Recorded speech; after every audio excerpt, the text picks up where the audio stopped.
Après des années de lutte contre le cancer, Françoise Hardy est allée le 11 juin dernier. Et si une cérémonie en son honneur a été organisée au cimetière du Père-Lachaise, c'est dans une sépulture d'un petit village corse que la chanteuse demeure désormais, non loin d'un illustre homme politique français. Avant de partir, le 11 juin dernier, Françoise Hardy avait pensé à tout. Dans ses dernières volontés figurait notamment l'endroit où elle souhaitait reposer pour toujours. Après avoir été célébrée lors d'un hommage organisé au Père-Lachaise, à Paris le 20 juin dernier, l'interprète du Comment te dire adieu a été transportée à Monticello, un village corse sur les hauteurs de la Balagne où son mari Jacques Dutronc s'est installé il y a plusieurs décennies.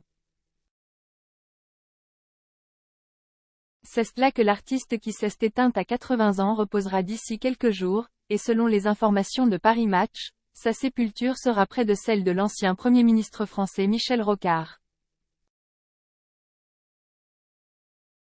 Décédé en 2016, le socialiste qui avait épaulé François Mitterrand dans l'exercice du pouvoir de 1988 à 1991 avait choisi Monticello car son épouse Sylvie Pélissier était originaire de la communauté Haute-Corse. Françoise Hardy était une grande admiratrice de l'homme politique, dont elle louait volontiers, l'intelligence supérieure, dans Avis non autorisé, son livre paru en 2015. Elle y racontait d'ailleurs un dîner, arrosé, avec l'accent aigu LU, partagé dans sa maison corse. Pourquoi Françoise Hardy voulait-elle reposer à Monticello? Paris Match fait également savoir que la concession achetée par Jacques Dutronc pour celle qui partagea longtemps son quotidien se situe face à la mer. La cérémonie qui permettra à ses proches de lui faire un dernier adieu en déposant son urne dans l'emplacement choisi se déroulera début juillet. Si Françoise Hardy souhaitait reposer à Monticello, c'est notamment parce que c'est dans ce charmant village qu'elle est tombée amoureuse de l'homme de sa vie, en 1967. À l'époque, cela fait déjà quelques années que la chanteuse et le futur père de son fils Thomas se connaissent. Leur rencontre a lieu à Paris, grâce à Jacques Wolfson, le directeur artistique de la jeune femme. Le bad boy de la variété française et sa future compagne collaborent alors sur ce qui reste l'une des plus grands tubes de Françoise Hardy, Le temps de l'amour.